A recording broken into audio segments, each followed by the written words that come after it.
Alright guys, welcome back to my channel and once again welcome to the beautiful Cleveland Point. I told you guys that I live on the Gold Coast, but speaking as a Gold Coaster, I do prefer this place because in my eyes, Gold Coast is too busy and noisy. Compared to this place is much quieter, much more peaceful. So this is the fourth time we're recording some videos at exactly the same point. I just want to bring to you guys an update about my week 3's fat loss progress. And without further ado, as usual, let me just put a table there for you guys to reference in relation to what I've done in the last week. So as you can see, let me first probably talk about my morning weigh-ins. So on last Sunday, I woke up and did my morning weigh-ins. My weight was 87.2 kilos. And this morning on Saturday, I did my morning weigh-ins again, and the result was 86 kilos. So I did manage to lose about 1.2 kilos in the last week. And if you ever watched my last week's prediction, I predicted that I should be able to lose probably about 0.9 kilos in last week. So once again, I managed to beat my last week's predictions. For that, I'm very happy about my weekly fat loss progress so far.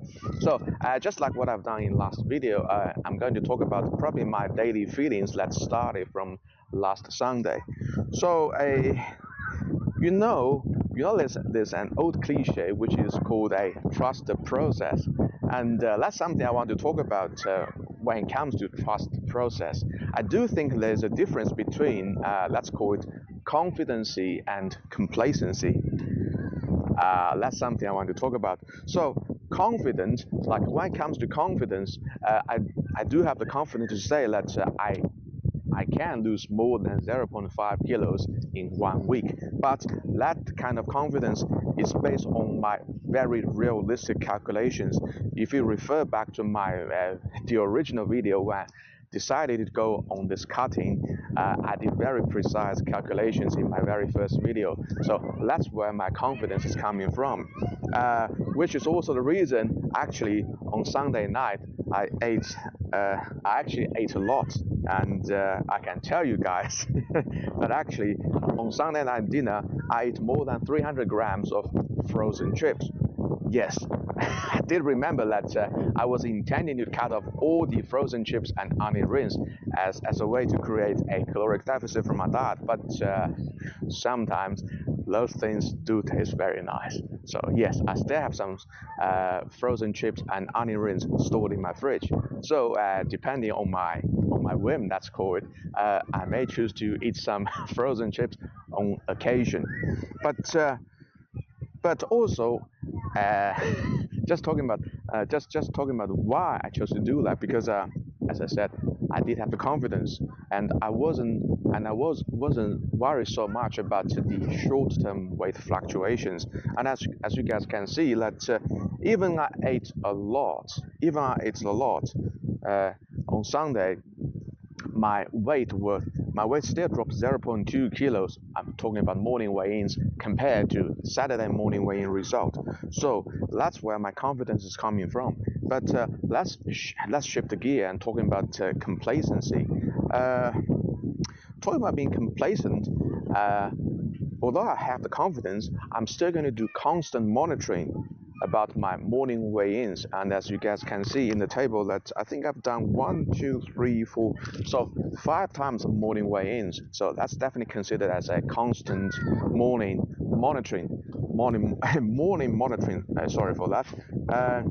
And also, as you guys can see in the table, that I managed to do 8 hours of cardio, which is something that I think, as I mentioned before, when it comes to fat loss, I don't think it's a very good idea to solely rely on dietary change. That's definitely not going to work for a lot of you guys. And actually, that's where I think complacency is coming from. You may think that you are able to lose all the weight you want by just solely relying on the caloric deficit created from your diet, but that can create a lot of complacency. So to counterbalance this kind of complacency, I think it's a good idea for you to do a decent amount of cardio. That's called, for me, probably 8 hours of cardio is considered as excessive in a lot of you guys' eyes, but for me, I don't think there's like an upper limit you can do in relation to a weekly cardio. 8 hours for me, yes, that's a lot, but still my body can take it. So that's something I want to talk about. Also, I want to talk about specifically about the feeling I had after finishing the second session of cardio at night. So if you watch my last week's week two's a fat loss update, you should know that on last Sunday when I finished my second session of cardio, I was definitely feeling quite miserable. So I described it as a kind of a hypoglycemia feeling. So this low blood sugar feeling, I just dizzy, want to sleep, don't want to do anything else. But yeah, just this Sunday when I finished my second session of cardio, there was no such a thing as a feeling hypoglycemic. So it does mean that your body can adapt to the constant abuse, let's go with. So your body can adapt to the excessive cardio amount over time. So that's something I want to talk about on Sunday. Let's move on to Monday. As you can see in the table that Monday morning weigh-in result compared to Sunday's, it was a 0.7 kilos weight drop. So that's a big drop, which constitutes like probably the bulk of this week's fat loss progress. I have to say that. But something else I want to say about this Monday was the weight training at night. So this time there was definitely a clear feeling of my quads, particularly my quads, being very fatigued after doing the high volume of cardio training. So all my quads, when I was doing squats, my quads didn't give me the full power in the squat movement. But that's probably something to be expected as I move on, as I go deeper and deeper into my fat loss phase. So that's something I want to talk about what happened on Monday. Let's fast forward to a Tuesday. Something quite unusual I did on Tuesday was I didn't do any training on Tuesday, so no cardio and no weight training, which is very unusual.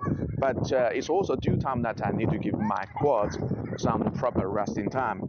And also the biggest reason for me to do not any training is there was a scheduled massage. Well, no, not massage. Sorry, it was a scheduled massage for me with the remedial massage specialist at Tuesday afternoon at about 4 p.m. And actually, funny enough, if you ever watch, I think my most watched video is actually something about this active recovery. I don't know why this video has got so many views. Probably you guys just enjoying me being tortured by my massage specialist. But anyway, here's the link for that video, and you probably can go and watch the video and learn something about the importance of active recovery. I did learn this from the 4 times Mr. Olympia, Jay Cutler. So Jay Cutler, as you know, he paid special attention to his deep tissue massage, and I have to say that I 100% agree with him.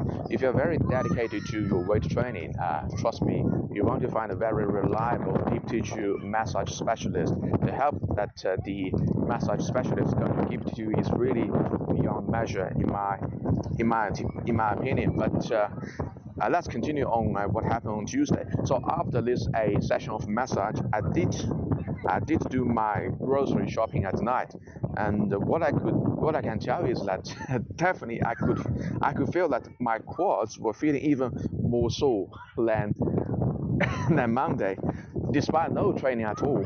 So that's probably the cumulative effect of doing like tons of cardio. So yes, even that I didn't do any training on Tuesday, my quads still need some proper resting time. So that's what happened on Tuesday, and let's move on to a Wednesday. And as you can see, a Wednesday I didn't do any morning fasted cardio. That's why I didn't do my morning weigh-ins, and also the reason for that was yes, I still think that my quads still need some extra time to recover. And but one thing happened on Wednesday was I definitely did 1 hour of cardio at night. So still some training on Wednesday. Let's move on to Thursday. As you can see, something interesting happened again on Thursday.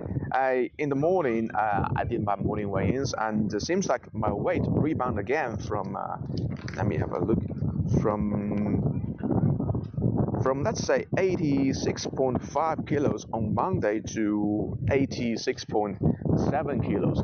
That was a 0.2 kilos increase. I wasn't worried. There could be multiple reasons to account for this. I told you guys before. But that also means that I cannot be too complacent about the progress. So there's a difference between complacency and confidency.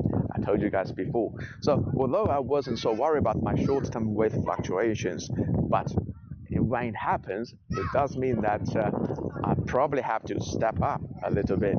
That's the reason why I did 2 sessions of cardio on Thursday, one in the morning and one at night. So let's fast forward to Friday.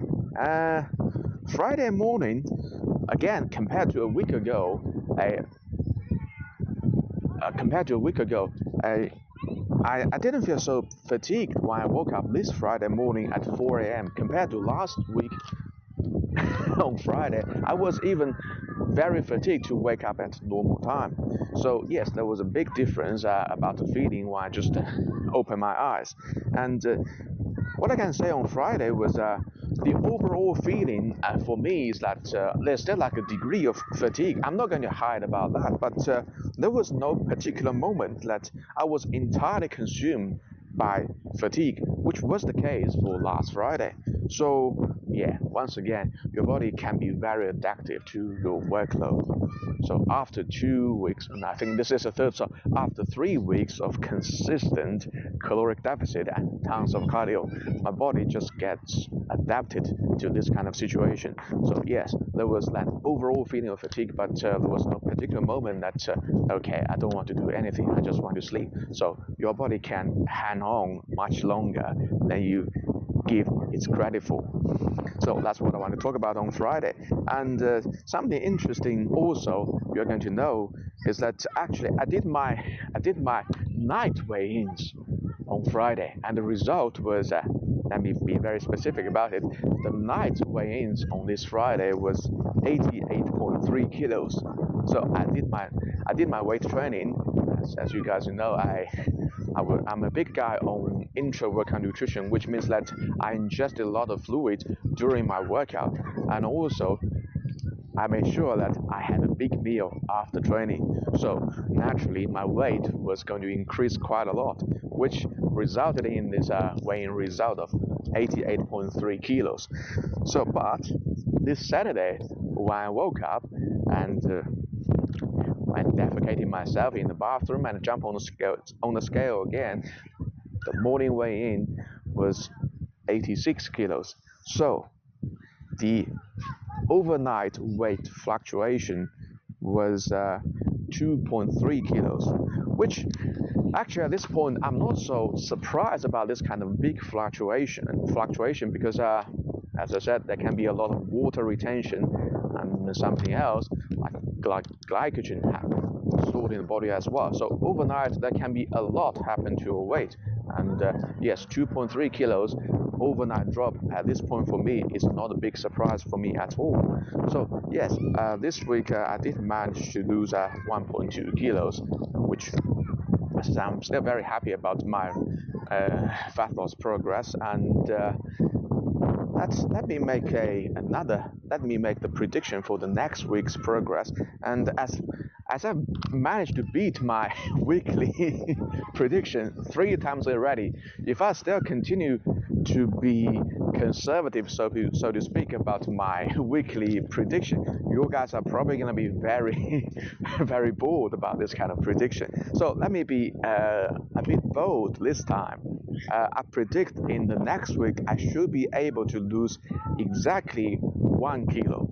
So let's put a flag here and see what's going to happen in the next week.